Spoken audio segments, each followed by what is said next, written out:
우리가 이 땅에 사는 동안 길어야 8, 90, 짧으면 일찍 가기도 합니다만은 평균적으로 그 정도 사는데, 이 짧은 기간 동안에 하나님께서 우리에게 어떻게 살기를 원하실까, 그렇게 한번 생각해 보십시다. 늘 걱정하며 근심하며 우거지상을 하고 살기를 원하실까?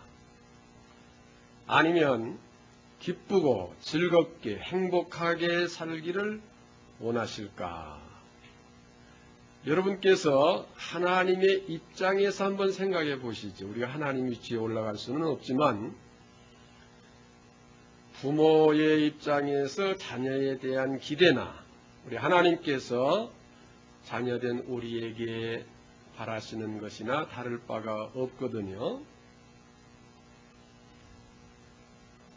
성경은 우리에게 항상 기뻐하라, 기쁘게 즐겁게 살라고 말씀하십니다. 그게 하나님의 말씀이고 하나님께서 원하시는 것입니다. 기쁘게 살라고 했는데 슬프게 산다면 하나님 뜻에 어긋나는 것이고, 하나님 뜻에 어긋난다고 한다면 그건 또 죄라고 말할 수 있습니다. 그런데 우리가 말하기를 기쁠 일이 있어야 기쁘지, 즐거울 일이 있어야 즐겁지, 맨날 사고나 나고 재난이나 임하고 실패나 하고 병이나 걸리고 어려운 일이 생기는데 뭐가 즐겁고 뭐가 행복할 수 있느냐, 그러한 말을 할 수 있습니다. 아름다운 건 참 좋아요. 그래서 오늘 아름다운 조화 이렇게 했는데, 제목을 그렇게 정했는데, 우리 현실 속에서 뭐가 새롭게 되어야 아름답고 즐거운 게 아니라 이미 그 속에 아름다움이 들어있습니다. 그러니까 그걸 발견할 수 있어야 돼요. 시골의 영감님이 도시에 와서 보니까 엘리베이터를 처음 봤어요. 큰 건물에 자그마한 문이 하나 있는데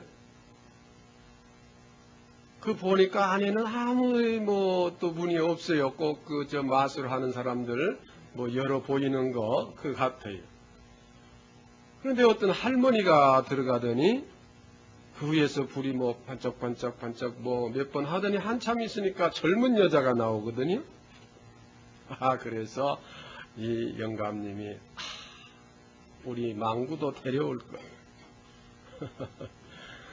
다 늙어 쭈글쭈글한 할머니 데리고 와서 저 속에다 넣었다가 한번 꺼냈더라면 금방 나온 젊은 여자같이 되지 않겠나.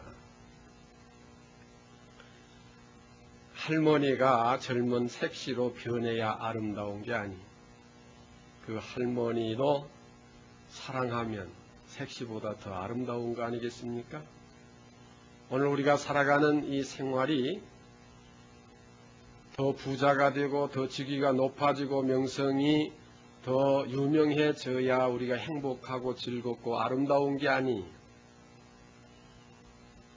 이 속에서 우리는 이미 주신 아름다움을 발견할 수 있어야 되는 것입니다.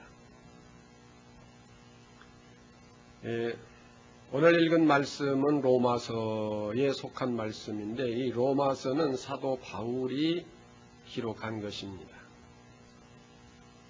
로마에 있는 성도들을 향해서 주시는 편지로서 많은 환난을 당하고 고난을 당하는 이 로마 성도들에게 위로와 권면과 소망을 주는 말씀입니다.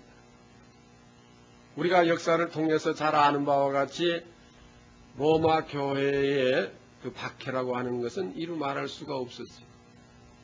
예수를 믿으면 무조건 잡아다가 죽이는데 그냥 죽이면 안 되고 공개 처형을 하되 잔인하게 죽였어요.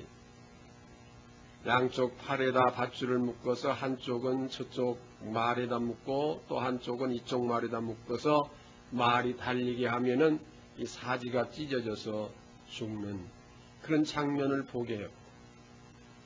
또 원형극장에서 맹수를 풀어놓고 예수 믿는 사람을 그 속에 집어넣어서 이 맹수들이 나와서 사람을 뜯어먹게 하는 잔인한 처형을 했어요. 또는 기둥에다 묶어놓고 기름을 붓고 불을 질러서 그 고통 속에서 죽어가게 하고, 높은 데서 짐승의 가죽을 둘러 씌워가지고 낭떠러지로 던져서 죽이기도 하고. 왜 이렇게 잔인하게 했느냐? 그것을 본 사람들이 즐겁을 하고 예수를 믿지 않게 하려고 그렇게 했습니다. 그러나 초대교회 성도들의 생활은 2000년 교회 역사 가운데 그 어느 시대의 교인들보다도 더 기쁘게 즐겁게 살았다고 하는 그 모든 흔적을 볼 수가 있습니다. 그렇게 박해를 받으며 잔인한 처형을 받으면서도 두려워하지 아니하고 기쁘게 살았어요. 예를 들어 예수 믿는 사람을 잡으러 왔을 때 그 사람이 여기 없다고 하면, 김아무개 누구요 하면은 그 사람이 없을 때에 그런 사람 여기 없는데요. 그러면은 그 다음번에 또 그 사람을 잡으러 올 거예요. 그러니까 김아무개 아닌 박아무개가 벌떡 일어나서 난데 왜 그러십니까 하고 자기가 다 뻔히 어떻게 될 걸 알면서도 자기가 대신 잡혀가서 죽어버려요. 왜냐? 김아무개 살리기 위해서.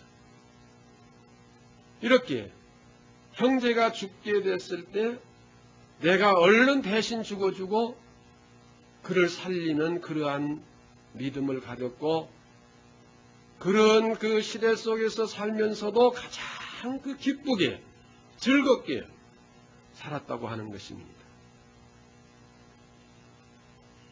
바울은 이들을 향해서 글을 씁니다. 그런 박해를 받아도 하나님의 뜻을 따라 부름을 입은 자들에게는 이 모든 것이 합력하여 선을 이룬다. 우리가 남의 말은 하기가 쉽다 그런 말이 있잖아요.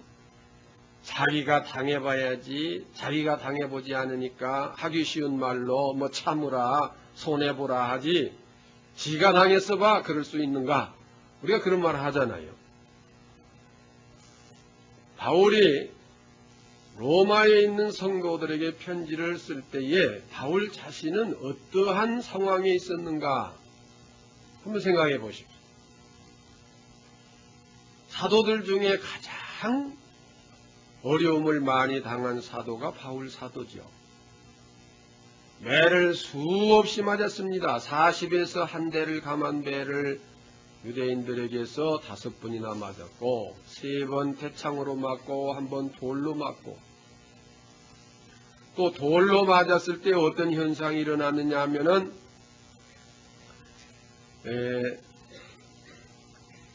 유대인들이 돌로 쳐서 바울이 실신했어요.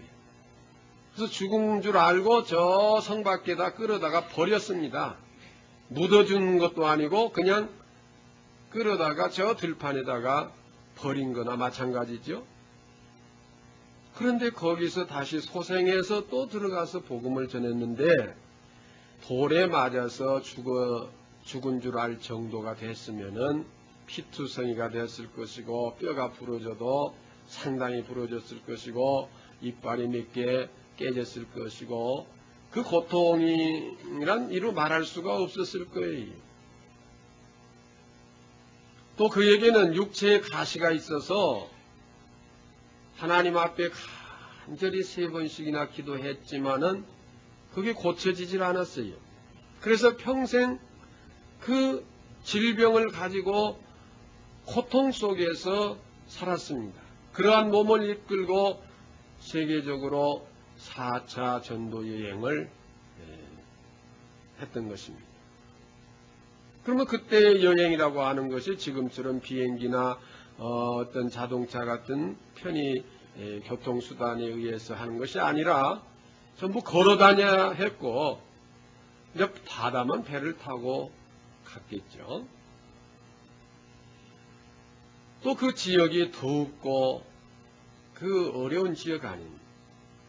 그래서 기록한 대로 보면은 유대인의 위험과 이방인의 위험과 짐승의 위험과 바다의 위험과 강의 위험을 당했다. 이렇게 표현을 하고 있습니다. 이렇게 많은 고통을 당하고 있는 바울이 로마에 있는 성도들을 향해서 쓴 말씀이 로마서입니다.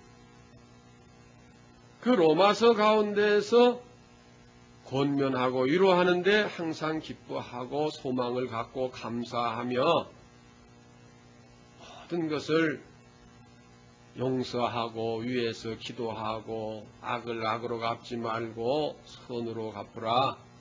핍박하는 자들을 저주하지 말고 위에서 기도하고 축복하라. 여러 가지 말로 권면을 합니다. 바울이 그렇게 큰 고통을 당하면서도 그는 한 번도 슬퍼한 일이 없고 그는 소망이 충만했던 것이죠. 생각건대 현재의 고난은 장차 나타날 영광과 좋게 비교할 수 없도다. 자, 이 말씀을 우리가 속에서는 짜증이 나고 신경질이 나고 몸이 아파 비틀리고 힘들고 어려운데 기뻐하라고 했으니까 이를 부득부득 갈면서 기뻐야지 참아야지 이렇게 하라는 말씀이 아니에요. 기쁨이라는 것은 내 속에서부터 내 속사람이 기뻐야 되는 거고 근심 걱정이 없어야 기쁨이 나올 수 있는 것이고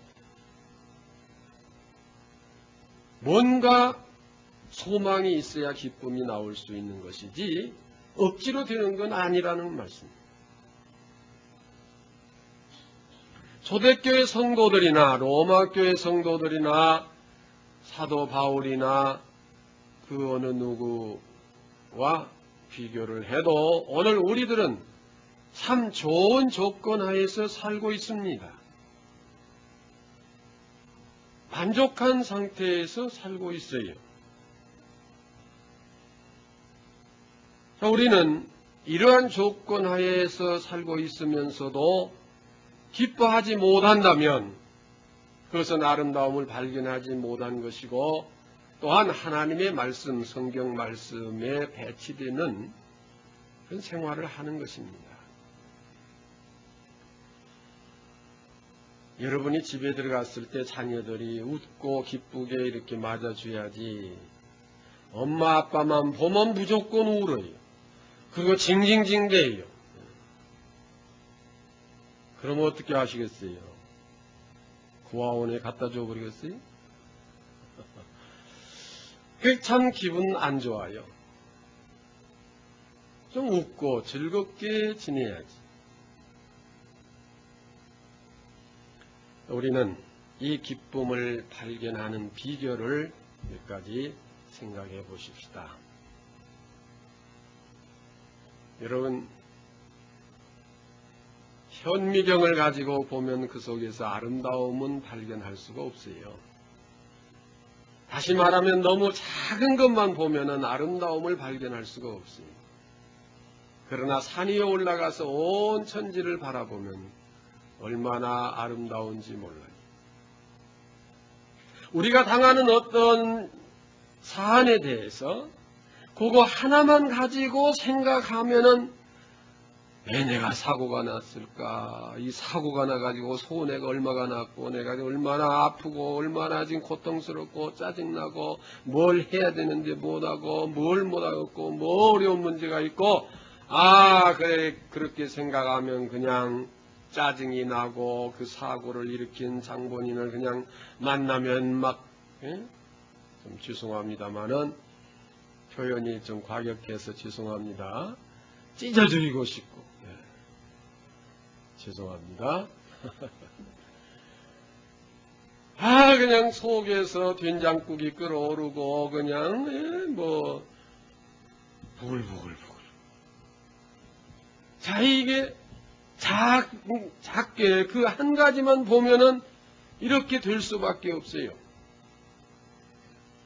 그러나 우리는 좀 안목을 넓혀서 전체적인 것을 보자. 전체적인 것을. 제가 지난주에 3일 동안 수련회에 참석했는데 그 장소가 울릉도였어요. 참 아름답더만요. 신비스러운 게 많아요. 그래서 사진을 좀 많이 찍어 갖고 왔는데 그 부분적으로 찍은 건 별로 아름다움을 모르겠는데 산에 올라가서 전체를 다 이렇게 나오게 찍은 것은 참 묘하고 아름다워요. 목회는 안 하고 놀러만 다녔구나 그러실는지 모르지만은 설교 준비하러 간 거예요. 많은 것을 깨닫고 또 그 세미나를 통해서 또 많은 것을 배우고 그렇게 왔습니다마는 너무나 어떤 사안에 대해서 작게 생각하지 말고 좀 넓게 크게 보자고 하는 것입니다. 하나님은 알파와 그 다음 뭐죠? 제트인가요? 예. 오메가죠? 영어로 하면 알파와 제트였지만 알파 오메가인데 그 말씀 뭐냐? 처음과 끝, 시작과 끝 모든 것을 다 주관하시는 하나님이시죠. 어느 한 가지만 하시는 분이 아니에요. 처음과 끝 전체 속에 그 한 가지가 들어가 있는 것이에요. 이 한 가지는 전체와의 조화를 이루는 것입니다. 색깔 중에 뭐가 아름다웠지요? 빨간색도 아름다웠죠? 예. 그런데 전체를 빨간색으로만 칠해놓아 보세요. 예. 아름다움을 느끼지 못해요. 공산당이나 좋아할는지 모르겠어요. 예. 또는 파란색으로만 전부 칠해놓아 보세요. 아름다울 수가 없어요. 여러 가지 색이 잘 조화를 이룰 때 아름다운 것입니다. 그 스위스에 가면 융플라워라고 그 산에를 올라가서 산을 구경하게 되는데요. 이제 뭐 중간에까지 기차로 가고 또 케이블카로 가고 뭐 이렇게 특수 장치에 의해서 올라가서 제일 위에 올라가서 보면은 이제 그 터널 같은 데로 걸어서 올라가서 보는데 그 밖을 볼 수 있는 창이 있어요. 이제 유리 동굴 속, 그 얼음 동굴 속으로 들어가서 이제 밖을 볼 수 있는 창이 있는데 창에다가 하얀 종이를 붙여놓은 것 같아요. 밖이 전부 눈만 보이고 아무것도 안 보여요. 무슨 소나무 위에 이렇게 이제 눈이 쌓인 그 소나무 가지라도 보인다든지 뭐가 좀 보여야 되는데 하늘도 안 보이고 그냥 앞에 산에 눈 있는 것만 보여가지고 그냥 하얗게만 보이니까 눈을 뜰 수도 없고 아무리 자세히 봐도 아름다움을 거기서 발견할 수가 없어요. 눈이 좀 이렇게 무슨 굴곡도 있고 거기에 무슨 나무가지 좀 도단한 것도 있고 그래야 되는데 그냥 전부 다 도배해 놓은 것 같이 보이니까 아무것도 안 보여요. 그리고 눈이 쉬어서 뜰 수가 없어요. 돈만 아깝더라고요. 그게 올라가. 조화를 이루어야 돼. 이루어야 그게 아름다운 거예요.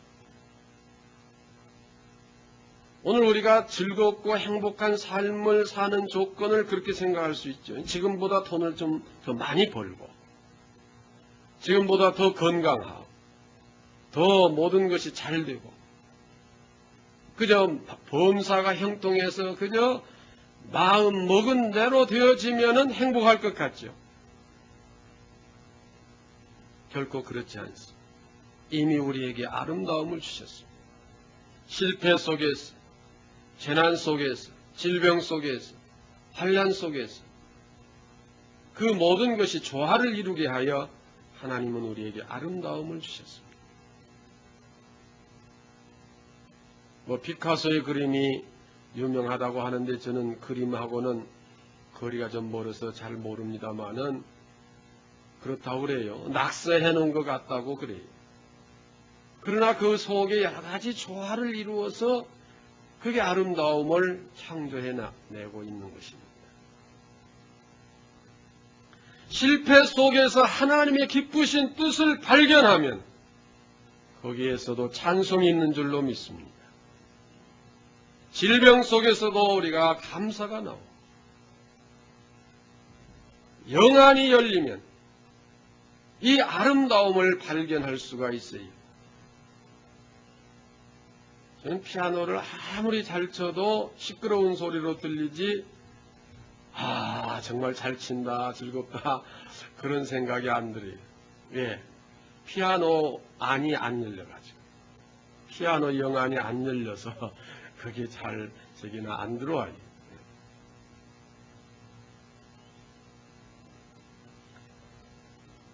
자, 우리는 영안이 열려서 하나님의 기쁘신 뜻을 발견할 수가 있어요. 고난은 두 가지 측면에서 옵니다. 첫째는 범죄했을 때 죄값으로서 고난이 와요. 그러나 택한 자들에게는 그 고난을 통해서 회개하여 하나님의 영광에 이르도록 하기 위해서 오는 고난이요. 그렇기 때문에 결과는 아름다운 거예요. 또 범죄치 않았지만 의로운 자에게도 고난이 와요. 그것은 하나님께서 그에게 더 은혜를 주시고 더 복을 주시려고 주시는 고난이. 예를 들어 이렇게 표현해 볼까요? 선생님이 학생들 중에 특별히 좀 사랑하는 아이가 있는데 다른 아이들 보는 데서 그냥 상을 주려면은 좀 그렇잖아요. 불평이 있을 수 있으니까, 야, 아무개, 김아무개, 너 저 가서 저 화장실 청소 좀 하고 와. 좀 그렇게 시킬 수 있어요. 수고했으니까 이거 받아라 하고 줄 수 있잖아요. 주고 싶은데 그냥 주기는 좀 그렇지 않아요? 하나님께서 우리에게 은혜를 더 주시고 복을 더 주시려고 고난을 주실 때 있어요. 그걸 순종하면은 하나님께서 예비하신 거 우리가 받을 수 있어요. 욥은 의로운 자였어요. 그러나 많은 고난을 당했지 않습니까? 그런데 결과에 가서는 모든 것이 갑절로 주어지죠. 선생님 하신 말씀을 많은 사람들 중에 왜 나만 시켜? 그것도 더럽고 냄새나는 왜 화장실을 청소하라고 해? 이 학교 안 다녀. 저리 전학 가버려. 하면은 선생님이 준비해 놓고 주려고 하는 그 사랑, 그 선물을 받을 수가 없습니다. 우리는 어떠한 측면에서 왔든지 간에 그 고난을 감사와 기쁨으로 받아야 돼요. 자기의 잘못과 허물이 있는가를 발견해서 회개하면 하나님께서 더 큰 은혜를 주시고 상급을 주시고, 잘못이 없지만은 고난을 주실 때 그 감사와 기쁨으로 그 고난에 순종하고 하나님을 찬양하는 믿음을 가질 때 또 예비하신 축복을 주시는 것입니다. 모든 고난이나 환난 그 속에 하나님의 약속된 축복이 들어있어요. 우리가 그것을 발견할 수 있는 영안이 열려야 되는 것입니다.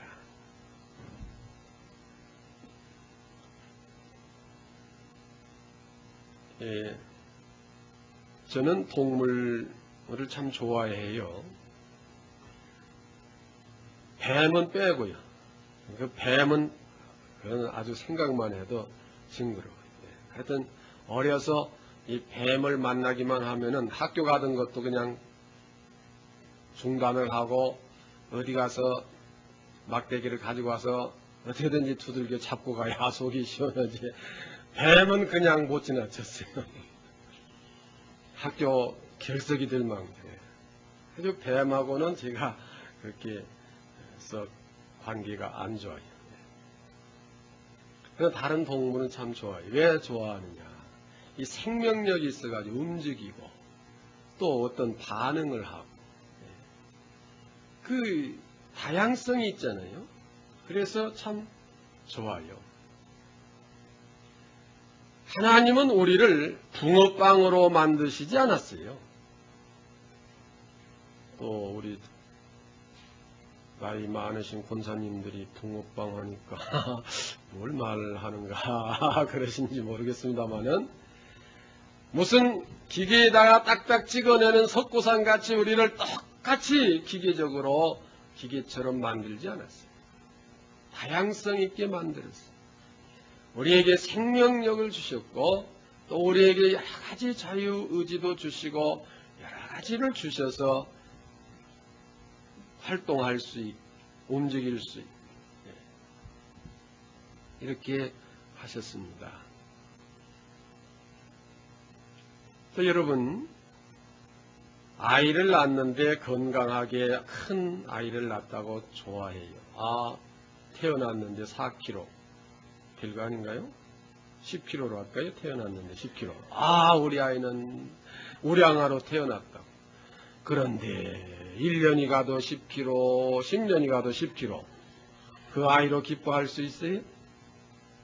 비록 태어날 때 1.5kg 인큐베이터에 들어가서 참 자랐지만은 이 아이가 성장을 해야 기쁜 거예요. 그게 생명력이 있는 거예요. 그 생명력이 있을 때 하나님의 섭리를 발견할 수가 있는 거예요.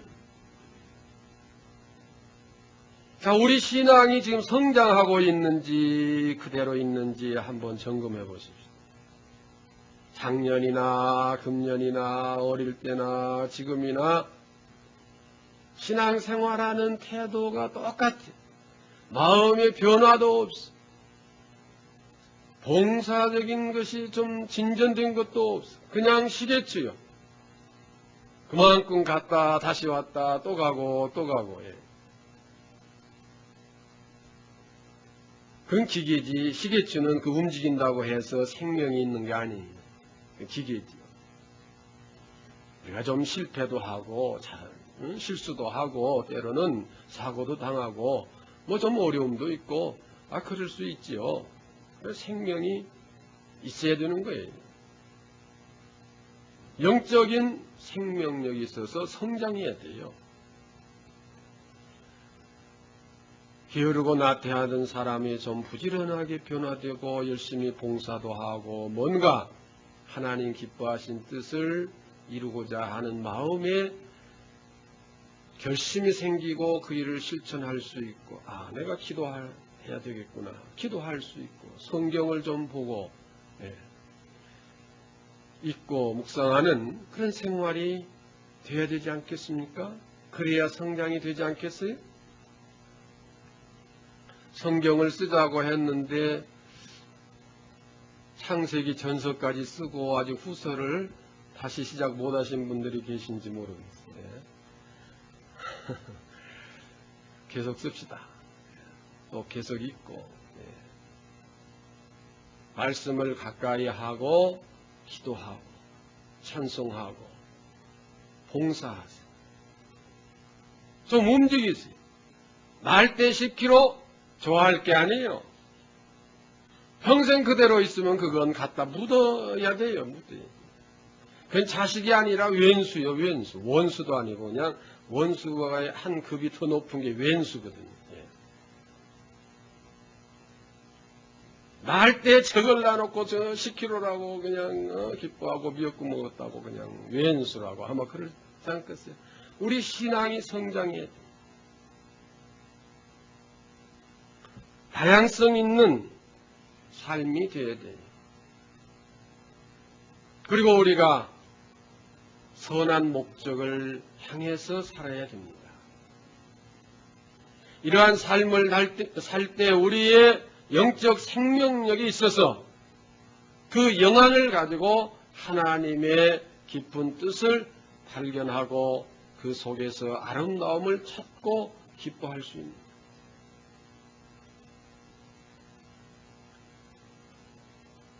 파리 루블 박물관에 가면은 그 유명한 작품들이 많이 있습니다.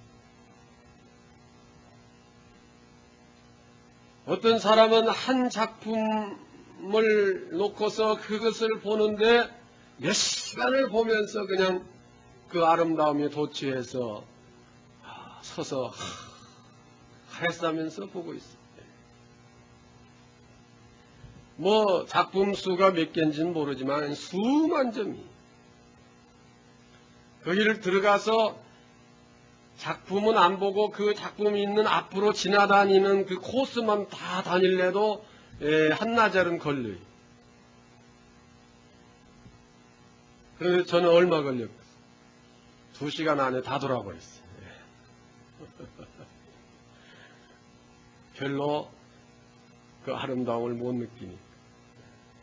왜? 예술적 감각이 없으니까요. 오늘 우리가 영적 감각이 없으면 참 기쁨을 모르는 거예요. 참 하나님의 축복을 모르는 거예요. 참 감사를 모르는 거예요. 제가 이제 병원에서 뭔 검사를 해봅시다, 뭐 합시다 했어서 그러자고 해서 결과를 보러 오라고 하는데 그날 내가 없다고. 그러면 전화를 하면은 알려드리겠다고. 그래서 제가 차 속에서 지방에 가서 차 속에서 전화를 했어요. 그랬더니 뭐 전라도 말로 암시랑치도 않고 괜찮다고 뭐 다 좋다고. 이번에 또 그래요. 다만 간이 지방에 조금 있지만은 서울로 곧 갈 것 같다고. 그래도 그거 별거 아니라고. 그 정도.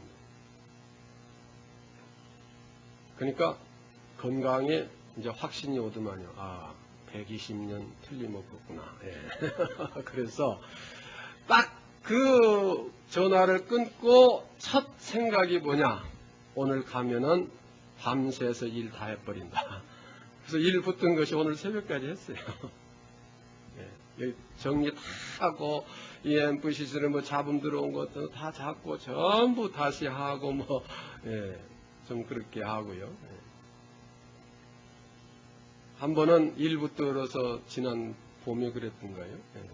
페인트 칠하고 뭐 하는데 딱 식사하느라고 잠시 음식 먹는 시간 잠시 앉아서 먹는 거 외에 꼬박 27시간을 서서 일을 했더만요. 그 27시간 일하고 끝난 시간이 토요일 밤이었어요. 그래서 또 일 끝나고 또 주일 준비하느라고 토요일 밤새고 주일 예배 드리고. 그래도 지금 살아있잖아요. 건강. 자, 건강하다 보니까 건강에 자신이 있으니까 뭔 일이든지 그냥 하면서 기쁘고 즐거워요. 우리가 영적 건강이 있으면요, 무엇이든지 자신이 있고 소망이 있고 감사하고 기쁘고 충만한 것입니다. 이 세상 환경이 문제가 아닌 거예요. 그저 믿습니다 하고 뭐 믿음으로 하면 모든 게 만족하게 되어진다 그런 뜻이 아니에요. 우리의 신령한 영안을 통해서 되어지는 모든 상황 속에서 하나님의 기쁘신 섭리를 발견하고 그 섭리 속에서 우리가 할 수 있는 최선을 다하고 노력하고 수고하고 기쁘게 즐겁게 또 소망을 갖고 이렇게 살아가는 것이 성도의 생활입니다. 이것이 하나님의 뜻을 따라서 사는 생활입니다. 이것이 하나님께서 기뻐하시는 삶인 것입니다. 조금만 뭐 어떤 마음에 안 맞는 일이 생기면 금방 하늘이 꺼지는 것 같고, 무너지는 것 같고, 땅이 꺼지는 것 같고, 걱정이 태산 같고, 우리 그러지 말고요. 좀 그것을 넓은 안목으로 보자고요. 신령한 눈을 떠서 넓은 안목으로 봐서 하나님께서 이런 때도 주시고 저런 때도 주시고 이런 일도 주시고 저런 일도 주시고 하나님께서 분명히 나를 사랑하시고 나와 함께 하시고 나를 붙드시고 계시며 인도하시고 계신다. 그러기에 지금 이런 고난이 내게 있다 할지라도 이것은 나를 더 복된 길로 이끌어 가시는 한 과정이고 징검다리에 불과하다고 하는 것입니다. 그것도 조화예요.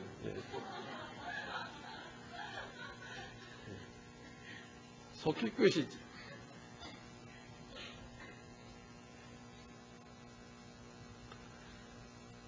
하나님께서 우리를 사랑하십니다. 제가 아무리 좋은 예화를 가지고 나와서 웃기려고 해도 여러분 못 안 웃잖아요. 근데 또 그 소리가 웃겨주니까 한 번 웃을 때 엔돌핀이 얼마나 많이 생겨요. 우리 그렇게 또 이해하고 앞으로는 뭐 안 웃겨도 괜찮겠어요. 그렇게.